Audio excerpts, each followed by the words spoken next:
Hey folks, it's Gamescom 2013. Shaun McInnes and Seb Ford here. Yo. And Seb, you've just checked out Killzone Shadowfall. I sure have. They've demoed a lot of single-player story content so far, and I believe, if I'm not mistaken, multiplayer debut? Multiplayer debut. So they were showing Warzones. Now Warzones, of course, is the game type in multiplayer that dynamically changes during the match. So it will start off with one game type, and by the end of it you could be doing domination, something else. So it changes during, but this time they're now allowing you to completely recreate a game mode in any way, shape or form. I'm talking like you can have leaderboards of your own, you can create faction-specific rules, so you've got, say, one team, they can only be heavies and they can only use miniguns. Right.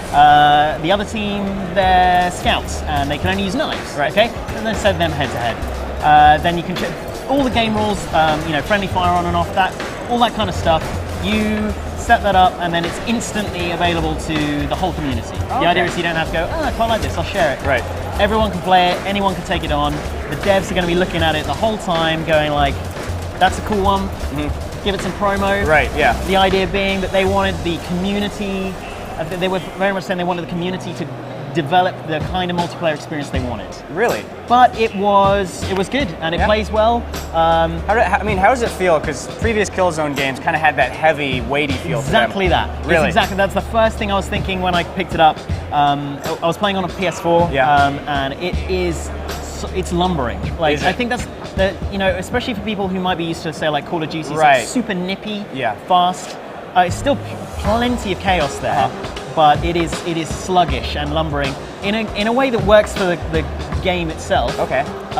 One thing that I noticed is that it's very you get quite disorientated with the speed, and also things like little things. The fact that like your scopes aren't crystal clear; they're full of like lens blooms and stuff. You can't always see what you're shooting at. Okay, interesting. The map that I was playing today was stormy, and like you had wind and haze and rain and stuff getting in the way of stuff. But in terms of how it played, definitely still got that sluggish feel. Your weapon takes up a huge portion of the screen. Often. Really? Yeah. So like your whole right-hand side of your screen you can't see anything. It's just gun. So it feels more claustrophobic in that kind of way. But it plays well. And how about the controller itself? DualShock 3, not a great first-person shooter controller.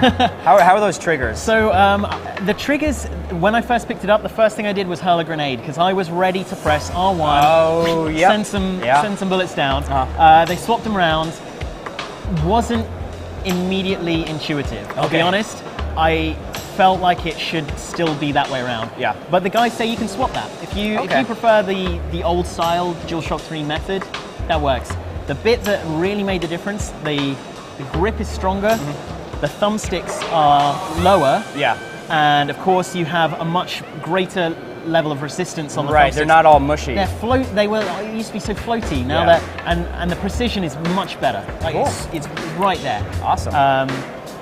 And back on the actual game style type of thing, the perks that you can kind of unlock for your character, they're not XP based, they're going to be skill based, like challenge based. So they will be like, do this very specific thing 10 times, you can unlock your next bit. Nice. And then, but to offset that, in game, and I'm talking in a single session, you can unlock minor forms of these perks called honors. And honors are unlocked by XP built up in that session. You leave the game, they're all gone. But they're minor upgrades, so a little bit faster, a little less fall damage, a little less explosive damage. But as 2 games of that, I felt good.